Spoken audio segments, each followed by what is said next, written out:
नई कहानियां। गोदावरी जिले में कपिलेश्वरपुरम नाम का एक गांव है। उस गांव में सूर्यम नाम का एक सीधा सादा किसान रहता था।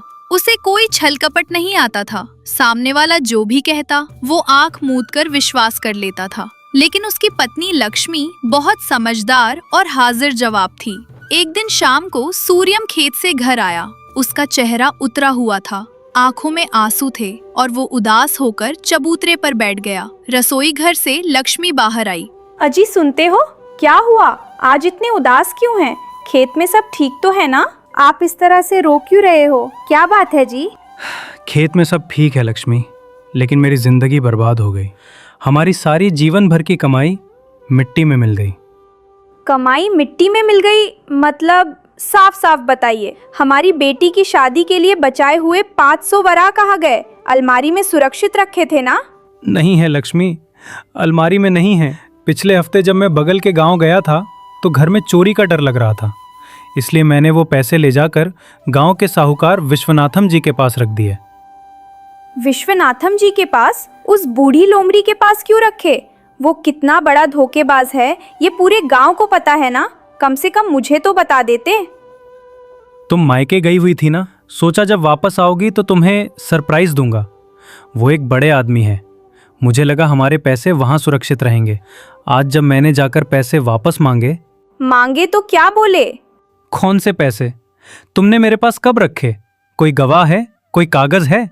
ऐसा कहकर मुकर गया। चुपचाप चले जाओ वरना नौकरों से पिटवाऊंगा, कहकर धक्के मारकर निकाल दिया। मेरे पास कोई रसीद नहीं है लक्ष्मी। मैंने गुप्त रूप से रखने के इरादे से बिना किसी को बताए पैसे दिए थे। क्या अब हमारे पैसे डूब गए? हमारी बेटी की शादी कैसे होगी? लक्ष्मी, मैंने गलती कर दी, मुझे माफ कर दो। ये क्या कर दिया आपने? आपको भरोसे और धोखे में फर्क ही समझ नहीं आता। उस विश्वनाथम को दौलत का नशा है। वो हमेशा इसी ताक में रहता है कि किसे लूटा जाए। खैर, जो हुआ सो हुआ, अब रोने से कोई फायदा नहीं है। पंचायत बुलाएं क्या लक्ष्मी? धर्मैया जी को बताएं? बिना सबूत के हम पंचायत में भी नहीं जीत सकते। अगर वो कसम खाकर कह दे कि उसने पैसे नहीं लिए तो हम क्या कर लेंगे? इसका कोई दूसरा रास्ता निकालना होगा। कांटे को कांटे से ही निकालना पड़ता है। उस साहूकार का लालच ही हमारा हथियार बनेगा। तुम क्या करोगी लक्ष्मी? आप अपने आंसू पोंछ लीजिए। कल सुबह मैं एक नाटक करने वाली हूँ। आपको उसमें मेरा साथ देना होगा। उस विश्वनाथम के मन में लालच पैदा करके हमें अपने पैसे वापस निकलवाने होंगे। विश्वनाथम उस गांव का सबसे बड़ा रईस था, लेकिन नंबर 1 का कुंजीस। उसकी पत्नी कामाक्षम्मा भी बिल्कुल उसी की तरह थी। दोनों घर के चबूतरे पर बैठकर ब्याज का हिसाब किताब कर रहे थे। कामाक्षी, देखी मेरी अक्लमंदी। कल वो सूर्यम आकर 500 वरा मांग रहा था। उसके पास न कोई गवाह है न कागज। एक झटके में 500 वरा हमारे हो गए। इस तरह से गांव के सीधे सादे लोगों को बेवकूफ बनाकर मैंने अपनी दौलत दुगनी कर ली है। आपकी अक्लमंदी का कोई जवाब नहीं। आप माहिर है। उन पैसों से मेरे लिए एक नया कमरबंद बनवा दीजिए। बनवा दूंगा, पहले इस साल की फसल तो कटने दे। तभी सूर्यम वहां आ पहुंचा। उसे देखते ही विश्वनाथम ने मुंह सिकोड़ लिया। अरे ओ सूर्यम, फिर आ गया। कल ही तो बताया था कि मेरे पास तेरे कोई पैसे वैसे नहीं है। क्यों मेरी जान खा रहा है? जा जा भाई, मेरा जान छोड़, भाग यहाँ से। मालिक, इंसाफ मत भूलिए। वो मेरी मेहनत की कमाई है, मेरी बेटी की शादी के पैसे हैं। मेहरबानी करके वापस कर दीजिए। मैं आपके पैर पकड़ता हूँ। पैर पकड़ या पैर धोकर पी जा। जो पैसे हैं ही नहीं वो कहां से दूं? चुपचाप जाएगा या वीरन्ना को बुलाऊं? वीरन्ना! नहीं मालिक, मैं जा रहा हूँ। लेकिन वो पूरी तरह नहीं गया, बल्कि घर के बाहर दीवार के पीछे छुपकर सुनने लगा। ये लक्ष्मी की योजना का हिस्सा था। सुनते हैं, या उसने पंचायत बुला ली तो? पंचायत में सबूत चाहिए। उसके पास क्या है? लोग मेरी बात पर यकीन करेंगे या उस गरीब की?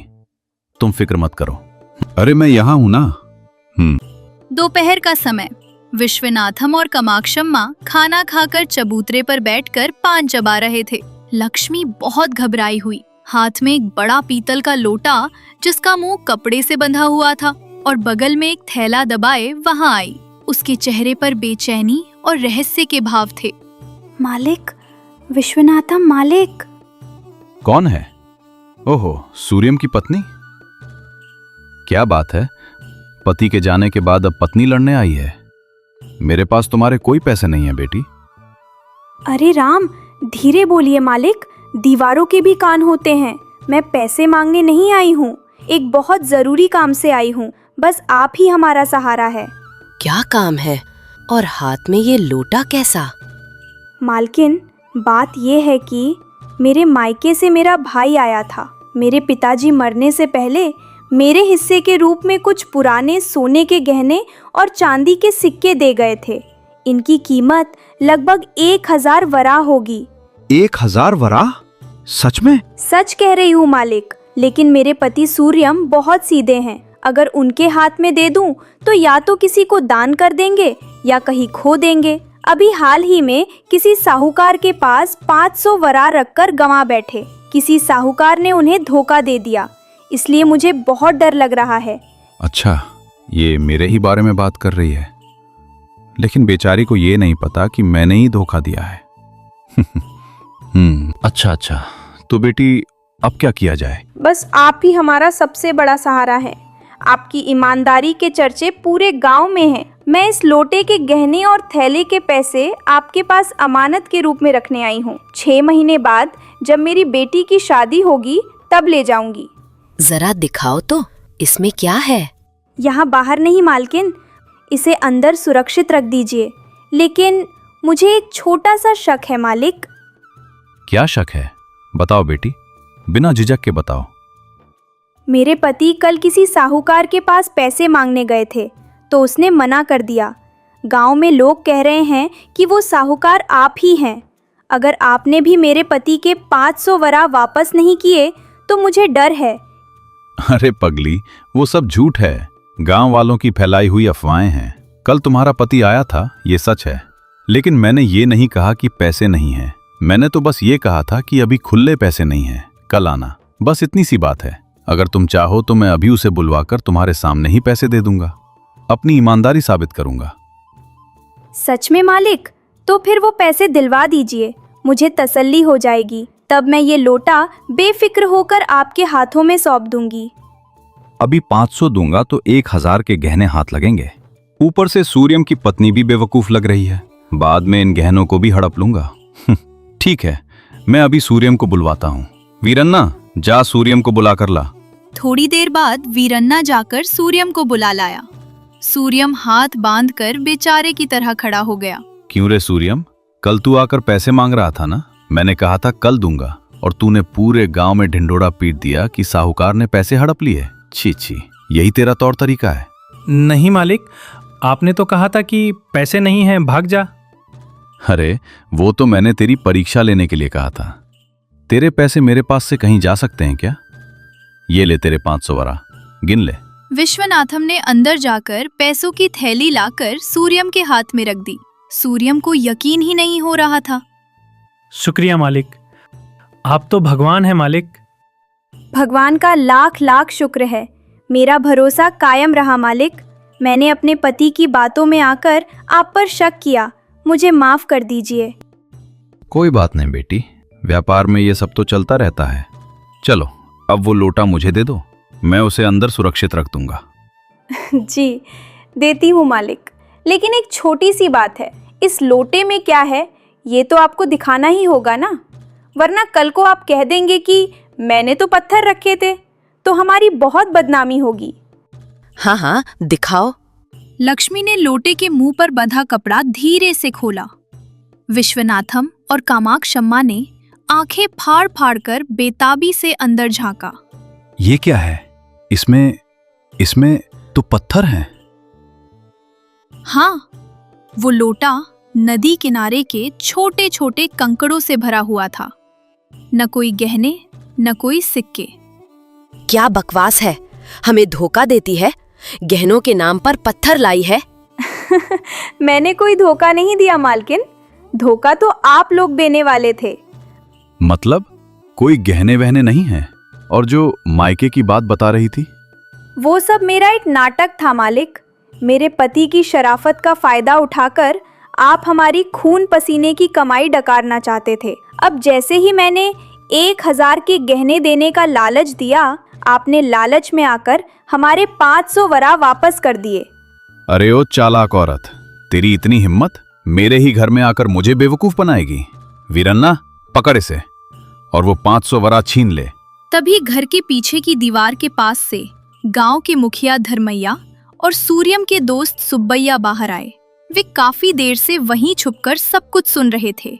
बस कर विश्वनाथम, अब तेरे नाटक नहीं चलेंगे। तूने खुद अपने मुंह से कबूल किया है कि सूर्यम के पैसे तेरे पास थे। लालच में आकर पुराना कर्ज कबूल करके पैसे वापस भी कर दिए। अब अगर दोबारा छीनने की कोशिश की तो हम चुप नहीं बैठेंगे, पुलिस में रिपोर्ट दर्ज करवा देंगे। हाँ मालिक, हमने तुम्हारी सारी बातें सुन ली हैं। लक्ष्मी जी ने हमें पहले ही बताकर यहाँ छुपा दिया था। तुम्हारी सारी पोल खुल गई है। विश्वनाथम और कामाक्षम्मा की बोलती बंद हो गई। उन्हें समझ आ गया कि उनका लालच ही उनके गले की फांस बन गया। 1000 वराह के लालच में हाथ में आए हुए 500 वराह, जो असल में सूर्यम के ही थे। मुझे माफ कर दीजिए धर्मैया जी, लालच में आकर मेरी अक्ल मारी गई थी। अब आगे से कभी ऐसा नहीं करूंगा। लक्ष्मी की समझदारी ने तुम्हें बचा लिया सूर्यम। आगे से कभी बिना सबूत के किसी को पैसे मत देना। मेरी पत्नी लक्ष्मी तो साक्षात लक्ष्मी का रूप है मालिक। अगर ये ना होती तो मैं आज सड़क पर आ गया होता। मुसीबत के समय घबराने के बजाय अगर हम अक्ल से काम लें तो बड़ी से बड़ी समस्या का हल निकल सकता है। सूर्यम और लक्ष्मी अपने पैसे लेकर खुशी खुशी घर लौट गए। विश्वनाथम ने उस दिन से अपनी धोखेबाजी की आदत छोड़ दी। गांव के लोग लक्ष्मी की समझदारी की मिसालें देने लगे। मुसीबत आने पर सूझबूझ से काम लेना चाहिए। लालच बुरी बला है। रंगापुरम नाम के गांव में रंगम्मा नाम की 60 साल की एक बूढ़ी औरत रहती थी। गांव के बाहर उसकी 10 एकड़ उपजाऊ जमीन थी। गांव के बीचों बीच खपरेल का बड़ा मकान था। संदूक भर गहने और पैसे सब कुछ था। लेकिन वो उस गांव में सबसे गरीब भिखारी की तरह जीती थी। फटी हुई साड़ी पहनती, एक समय मुट्ठी भर चावल खाती और एक तांबे का सिक्का भी खर्च करना हो तो ऐसे तड़पती जैसे जान निकल रही हो। उसकी कंजूसी इतनी मशहूर थी कि गांव के लोग कहते थे कि अगर कौवे भी उसके घर की छत पर बैठ जाएं तो उन्हें डर लगता था कि यहाँ जूठा दाना भी नहीं मिलेगा, इसलिए वे भी भाग जाते थे। रंगम्मा अपने घर के चबूतरे पर बैठकर कल रात के बचे हुए बासी चावल में पानी डालकर खा रही है। तभी सब्जी बेचने वाला रामू अपना ठेला धकेलते हुए आता है। रामू, बैंगन है, भिंडी है, ताजी तोरी है। रंगम्मा खाना रोककर हाथ धोए बिना ही दौड़ कर जाती है। ए रामू, आज इतनी देर से क्यों आया? धूप चढ़ जाएगी तो सब्जियां मुरझा नहीं जाएगी क्या? मुरझाए हुए सब्जियों के भी वही दाम बताएगा? अरे रंगम्मा काकी, अभी तो सूरज निकला है, अभी धूप कहाँ चढ़ी है। देखिए ये बैंगन कितने ताजे चमक रहे हैं। 20 रुपए किलो हैं। 20 रुपए? तुझे कोई पागलपन का दौरा पड़ा है क्या? परसों ही तो तूने 10 रुपए में दिए थे। वो तो पिछले हफ्ते की बात थी काकी, अब मंडी में भाव बढ़ गए हैं। ठीक है, आपके लिए 18 रुपए लगा दूंगा। 18 नहीं, 15 नहीं, 10 रुपए दूंगी। देना है तो दे, वरना जा। वैसे भी इस बैगन में कोई दम नहीं, सब कीड़े वाले होंगे। अरे काकी, 10 रुपए में बैंगन 10 साल पहले आते थे, अब नहीं आते। आपकी सौदेबाजी मेरे बस की नहीं, आप हट जाइए काकी। क्या रे, इतना घमंड? मेरे घर के सामने खड़े होकर मुझे ही नहीं बेचेगा? ठीक है, 1 पाव दे दे और ऊपर से धनिया और कड़ी पत्ता मुफ्त में तुझे देना होगा। सिर्फ 250 ग्राम, उसके लिए भी इतनी किचकिच? ठीक है, ले लो। आपकी शोर मैं नहीं झेल सकता, ले लो। गम्मा ने उस 1 पाव बैंगन को 10 बार अलग पलट कर देखा। जब तसल्ली हो गई कि कीड़े नहीं हैं, तब अपने मैले कपड़े में बांध कर रखे हुए चिल्लर में से 1-1 रुपया गिनकर रामू के हाथ में डाला। खबरदार, अगर ये अच्छा नहीं निकला तो कल तुझे नहीं छोड़ूंगी मैं। रंगम्मा के पड़ोस में रहने वाले सुब्बैया और उसकी पत्नी गौरम्मा ये सब देख रहे थे। सुब्बैया की उम्र 50 साल है और वो बहुत ईमानदार आदमी है। ए जी, देखा आपने, उस बुढ़िया के पास लाखों हैं, लेकिन एक पाव बैंगन के लिए उस बेचारे को कितना रुलाया, वो तो तंग आकर दे गया। पैसा इंसान की जरूरत है गौरी, लेकिन वही पूरी दुनिया नहीं बन जाना चाहिए। रंगम्मा जी को न तो उस पैसे को भोगना आता है, न दूसरों पर खर्च करना। उनकी जिंदगी उस संदूक में रखे पुराने नोटों जैसी ही है, किसी के काम की नहीं। परसों उन्हें बुखार आया तो मैंने कहा दवा लाने के लिए पैसे दो, तो कहने लगी उपवास ही सबसे बड़ी दवा है, और 3 दिन भूखी रहकर बुखार उतारा। अंत में अगर प्राण चले गए तो उस पैसे का क्या करेंगी पता नहीं। हम कहेंगे तो वो नहीं सुनेंगी, उल्टा समझेंगी कि हमारी नजर उनकी जायदाद पर है, इसलिए दूर रहना ही अच्छा है। एक हफ्ते बाद रंगम्मा के घर एक नया आदमी आया। उसका नाम नटराज था। वो बहुत शान शौकत से नए कपड़े पहनकर हाथ में मिठाई का डिब्बा लेकर आया। बुआ जी कैसी हो? मुझे पहचाना? मैं नटराज हूँ, आपके दूर के रिश्तेदार सीतारामैया का बेटा। सीतारामैया का बेटा? बहुत पहले बचपन में देखा था, अब अचानक कैसे आना हुआ? हाथ में वो क्या है? ये शुद्ध घी की मिठाई है बुआ जी। शहर से आ रहा था तो तुम्हारे लिए ले आया, बस तुम्हें देखने चला आया, और फिर ये पता चला कि तुम अकेली रहती हो तो मन भर आया। आहा, घी की मिठाई कितने की है? बिना मतलब के पैसे बर्बाद ना करते तो उस पैसे से एक वक्त का चावल आ जाते। अरे बुआ जी, पैसे का क्या है, आपकी सेहत जरूरी है। आप ऐसे सूख गई हैं, मुझसे देखा नहीं जा रहा।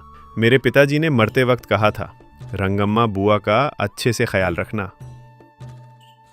ये आते ही महंगी मिठाई लाया है, बातें भी अच्छा कर रहा है। शायद इसके पास बहुत पैसे होंगे, मेरे पैसे पर इसकी नजर नहीं होगी। ठीक है, अंदर आ, लेकिन घर में कॉफी चाय नहीं है, पानी है, पिएगा? कोई बात नहीं बुआ जी, आपका प्यार ही काफी है। नटराज रंगम्मा के घर में जम गया। सुबह उठते ही रंगम्मा की सेवा करना शुरू कर दिया। घर का काम करना, पानी भरना, बाजार जाकर अपने पैसे से सब्जियां लाना, सब करने लगा। रंगम्मा उसके काम से बहुत ही खुश हुआ।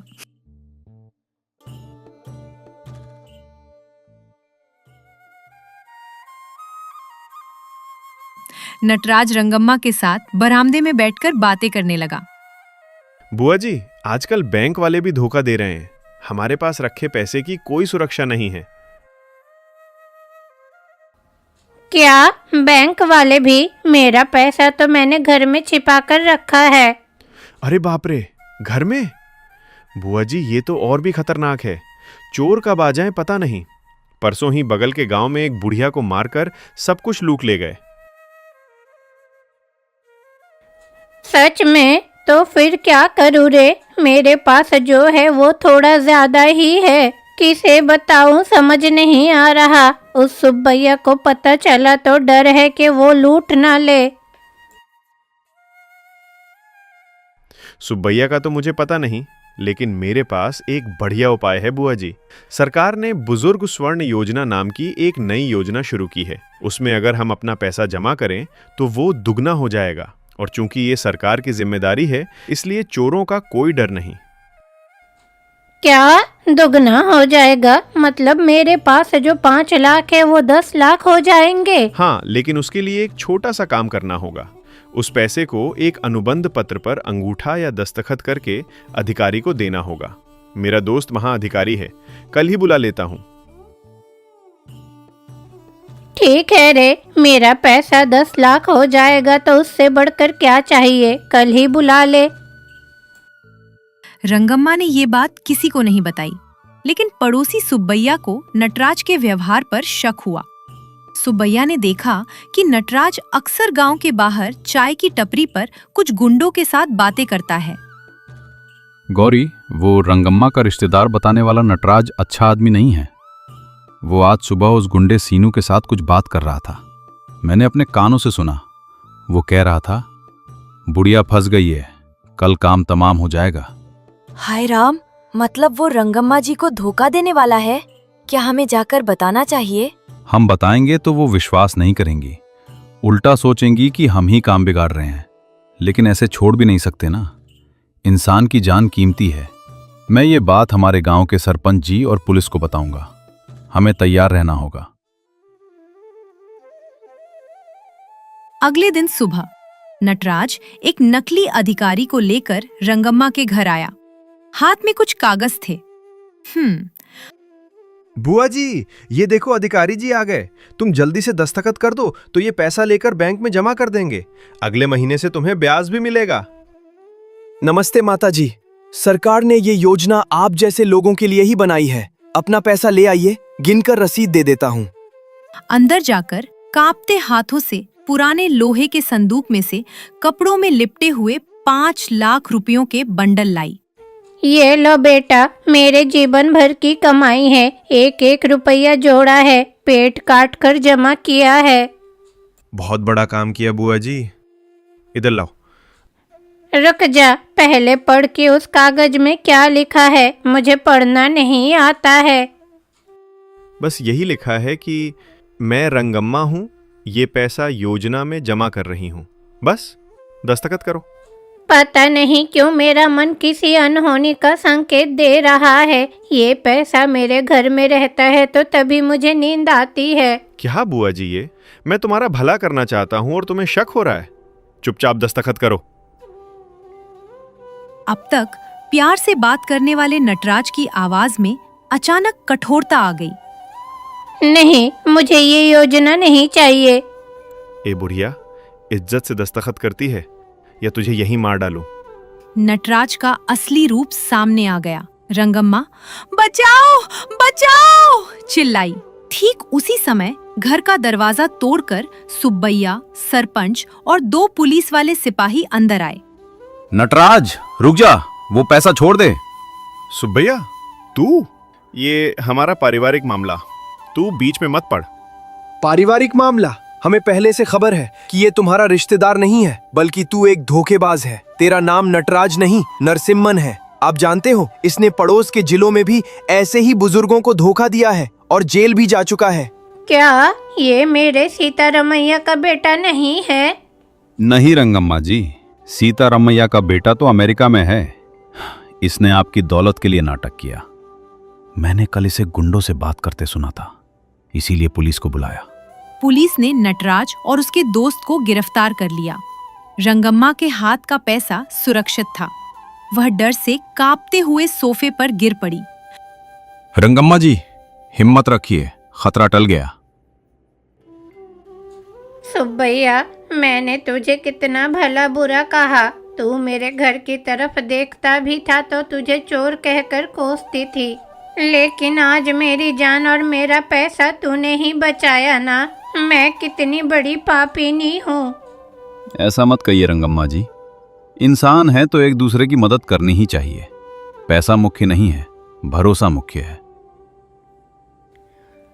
हाँ सुब्बैया, इस पैसे के लिए मैंने अपना पेट काटा, सबको खुद से दूर कर लिया। अंत में यही पैसा मेरी जान लेने का कारण बन गया। इतने दिन जो मैं जी वो जिंदगी नहीं, नर्क थी। उस घटना ने रंगम्मा में बहुत बड़ा बदलाव ला दिया। उसने अपनी कंजूसी छोड़ दी। अगले दिन वह सुब्बैया के घर गई। गौरम्मा। रंगम्मा काकी, आप आओ, बैठो। बैठने नहीं आई हूँ गौरी, ये लो, ये 5000 रुपए रखो। अरे क्यों काकी, हमें कुछ नहीं चाहिए। हमने मदद की थी, व्यापार नहीं। ये मजदूरी का पैसा नहीं है बेटी। परसों मैंने सुना कि तुम अपनी बेटी के शादी के लिए पैसों की तंगी झेल रही हो। तब मेरे पास होकर भी मैंने नहीं दिया। ये कर्ज नहीं, मेरा तोहफा है। रंगम्मा जी, आप बदल गईं, इतना ही काफी है। ये पैसा नहीं चाहिए। नहीं सुब्बैया, पैसा अगर तिजोरी में पड़ा रहे तो वो रद्दी कागज है। वो 4 लोगों के काम आए तभी वो दौलत है। इतने दिन मैंने कागजों की पूजा की, अब इंसानों से प्यार करूंगी। अब से अच्छे कपड़े पहनूंगी, पेट भर खाऊंगी, मंदिरों में दान करूंगी। जैसा कहा रंगम्मा वैसी ही बदल गई।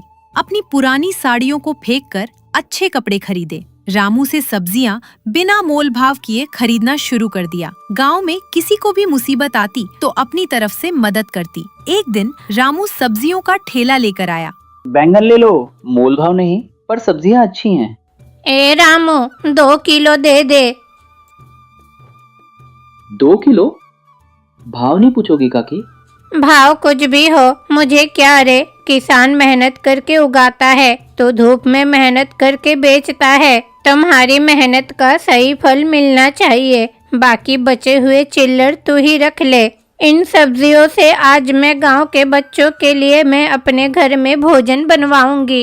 रंगम्मा काकी, अब सचमुच बदल गई हो। अब कंजूस रंगम्मा नहीं, हमारी अन्नपूर्णा माँ हो। रंगम्मा के चेहरे पर अब इतना तेज और संतोष था जो पहले कभी नहीं देखा गया। उसके कमाए हुए लाखों रुपए उसे जो खुशी नहीं दे पाए, वह खुशी अब उसकी ये छोटी छोटी मदद उसे दे रही थी। केवल धन होना काफी नहीं है, उसे भोगने वाला मन और दूसरों को देने वाला गुण भी होना चाहिए। कंजूसी इंसान को अकेला कर देती है और दानशीलता इंसान को सबका अपना बना देती है। असली दौलत पैसे में नहीं, हमारे द्वारा कमाए गए लोगों में और उनके प्यार में है।